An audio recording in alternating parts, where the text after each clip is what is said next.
Welcome back to Beats Go. If a bit will make you KO. What's up guys? Sehat-sehat semua ya. Cuan-cuan lancar ya. Alhamdulillah. Ini ada satu materi yang gue pengen ceritain untuk lebih mengedukasi. Gak usah khawatir untuk AdSense dan segala macam, karena gue sambil ngerokok jadi nggak bisa dimonetize. Gak usah suzon, gak usah julid.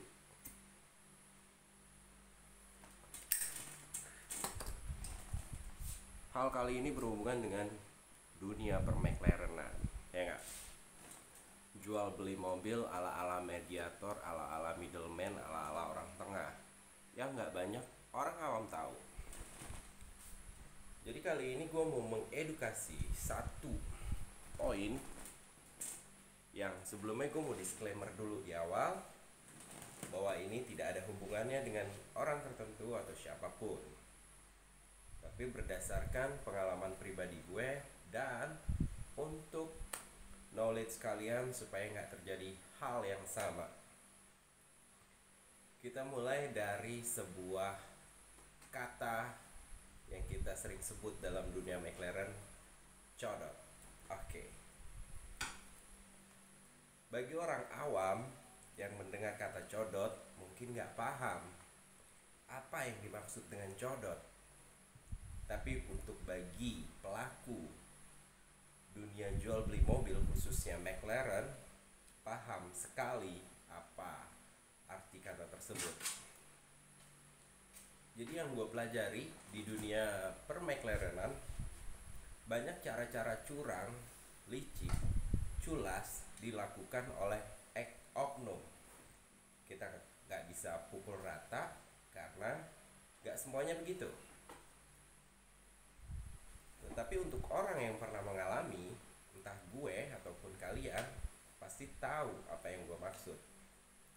Hanya bedanya ada stigma yang sering dikeluarkan adalah itu mah udah biasa. Nah, salah satu video ini bermaksud untuk mengeliminasi hal-hal tersebut yang sering dibilang udah biasa. Kenapa hal itu terjadi dan sudah biasa? Karena kita mentolerir kejadian tersebut. Dan mungkin kita speak up, tapi hanya sesama, sehingga tidak banyak orang yang tahu sebelum mereka sendiri mengalaminya. Khususnya di dunia mobil-mobil mewah, di dunia mobil-mobil premium, dengan kejadian beberapa kali atas diri gue sendiri, sehingga gue menyimpulkan ada beberapa puzzle yang gue kumpulin. Balik lagi nih ya, gue disclaimer dulu, tanpa menyinggung siapapun kecuali dia tersinggung, itu beda cerita. Kecuali dia merasa, itu beda cerita.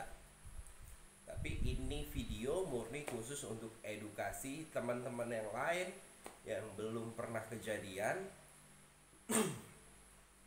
supaya mendapatkan edukasi yang tepat, informasi yang akurat dari gue sendiri secara korban udah pernah, lalu tahu sedikit banyak karena gue menyelidiki lebih jauh bagaimana cara kerjanya, modus operandinya, dan seterusnya. Jadi di mobil-mobil premium ini, karena nominalnya fantastis, otomatis cuannya alias komisinya juga fantastis. Dan ada beberapa oknum yang, kenapa gue sebut oknum, karena nggak semuanya seperti itu. Banyak orang yang gue kenal juga fair kerjaannya dan urusannya, tapi ada oknum-oknum nakal juga. Dan hal-hal begini nggak aneh, hampir di semua segmen pekerjaan pun pasti ada, hampir di semua layer masyarakat pun pasti ada hal-hal begini. Cuman karena kita berbicara tentang per-McLarenan dan dunia jual beli mobil, jadi gue spesifik ngobrolin tentang mediator mobil.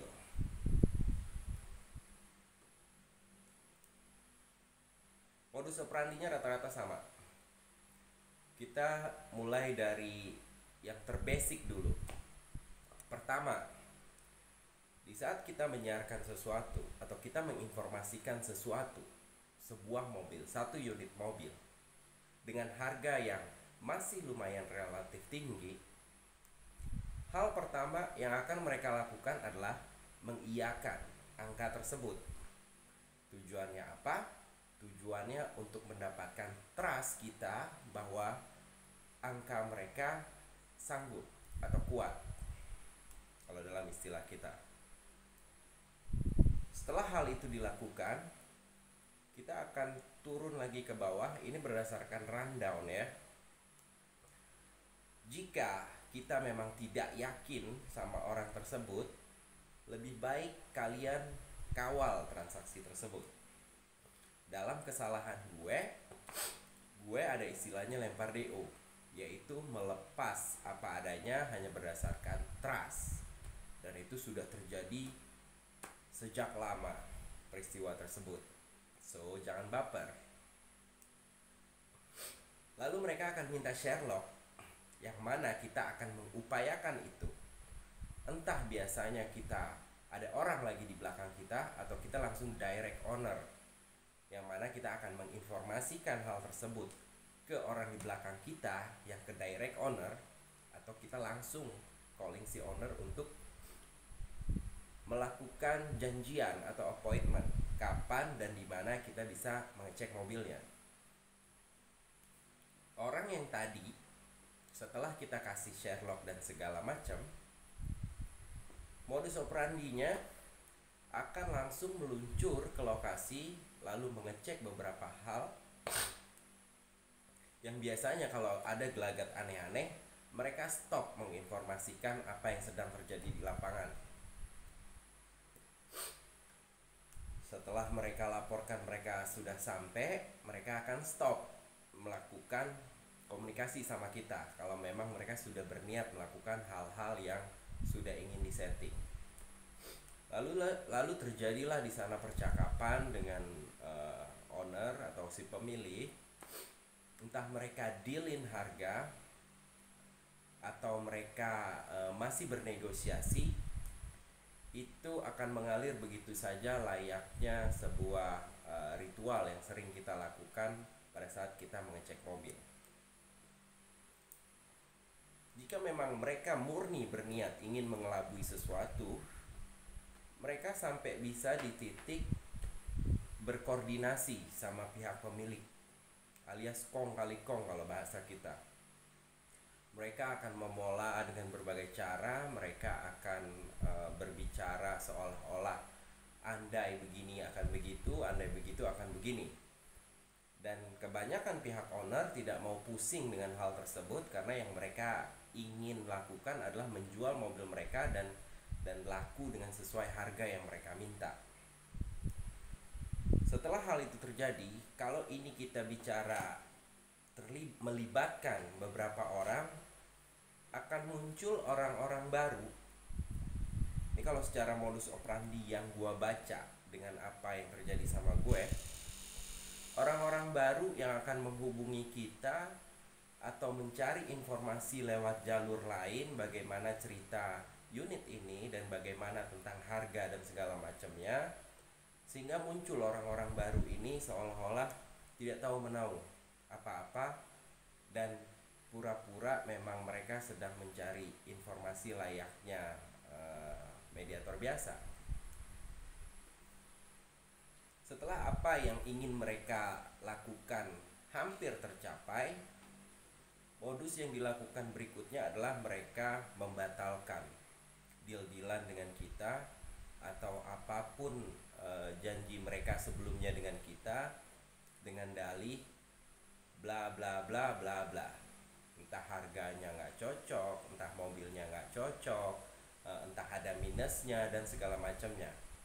Alibi itu atau alasan itu akan digunakan untuk membuat kita sebagai si pelempar DO atau yang memberikan informasi dalam hal ini menganggap bahwa transaksi tersebut batal. Oke? Begitu lebih lanjut, kalau kita ingin mencari tahu lebih, kebanyakan kejadian tersebut tidak berselang lama, kita akan mendengar sebuah informasi dari khalayak ramai yang lain bahwa unit tersebut sudah terjual atau ter-DP. Yang tadinya kita berpikir unit tersebut itu batal transaksi karena alibi yang ingin mereka bangun bahwa transaksi tidak terjadi. Nah, lebih parah lagi, sebenarnya bukan parah, lebih ngejelimet lagi di saat mobil tersebut memang sudah pernah dipasang iklan di sebuah marketplace. Mereka akan menggunakan alasan tersebut bahwa memang unit ini sudah ada iklan di marketplace dan mereka tidak tahu apa-apa tentang siapa yang membayar unit tersebut atau siapa yang men-DP unit tersebut, seolah-olah mereka lepas tangan.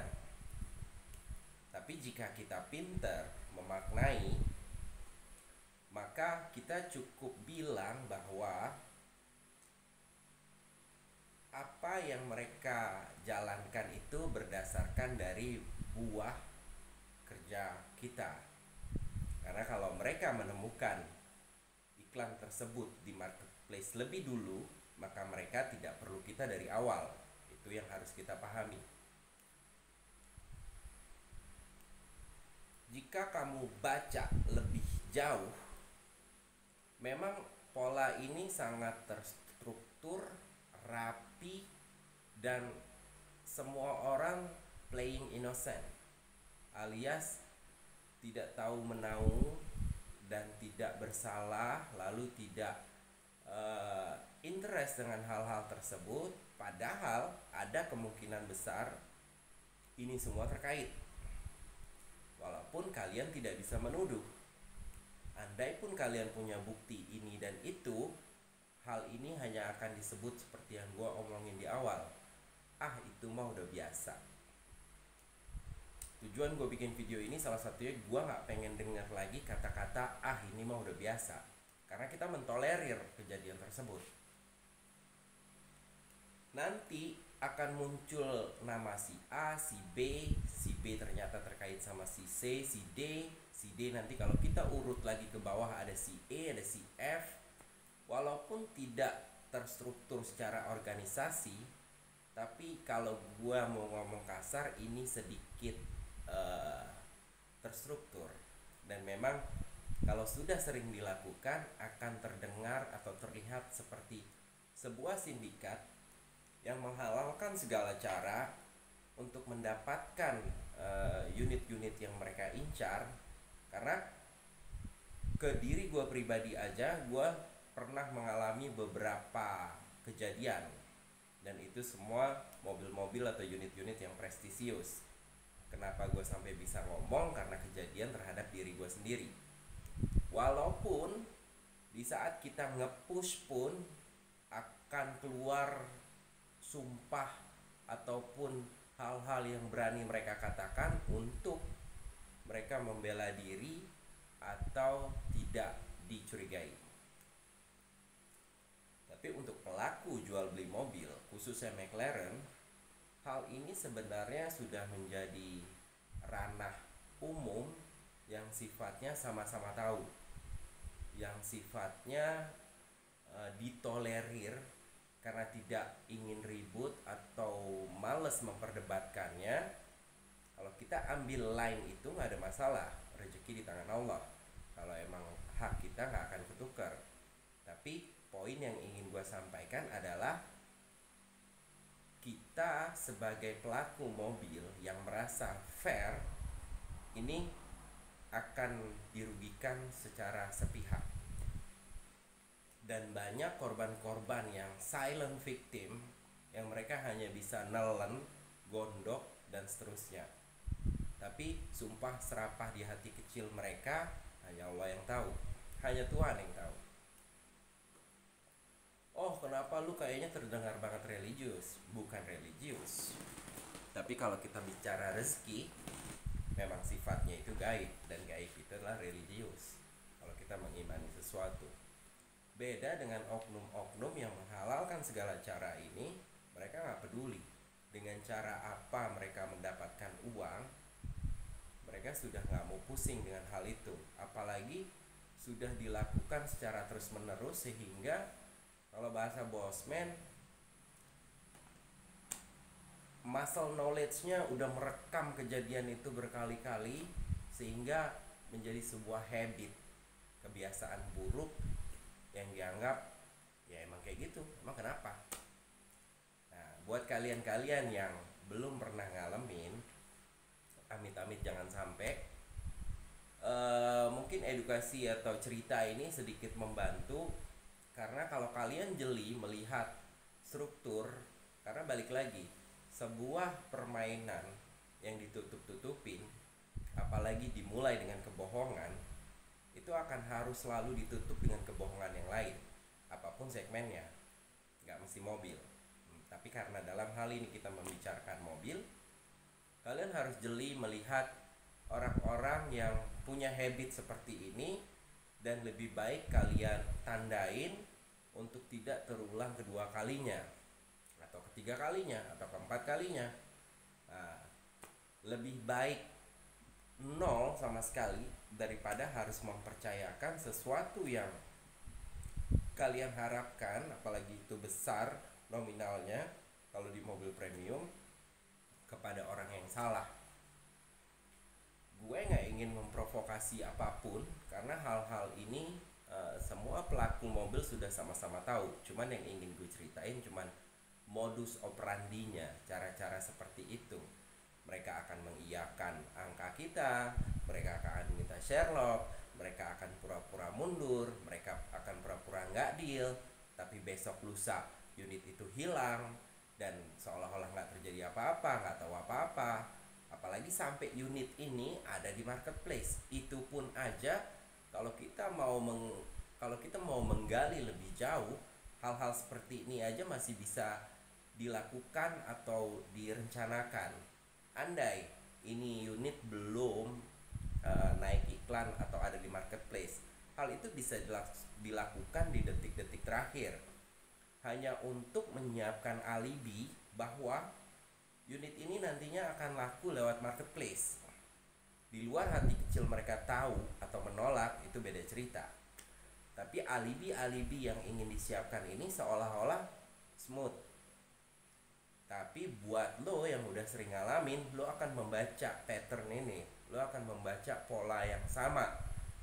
Dan itu jika sudah dilakukan oleh orang yang sama, berarti memang habitnya seperti itu. Dan alangkah indahnya, alangkah baiknya kalian sudah berhenti untuk mempercayakan transaksi terhadap orang-orang yang seperti itu. Jadi semoga gue doain gak ada lagi hal-hal buruk yang terjadi ke sesama para McLaren. Dan gue pribadi sebenarnya udah gak mau dengar lagi bahasa itu mah udah biasa, karena kita mentolerir hal tersebut, makanya hal itu dianggap biasa.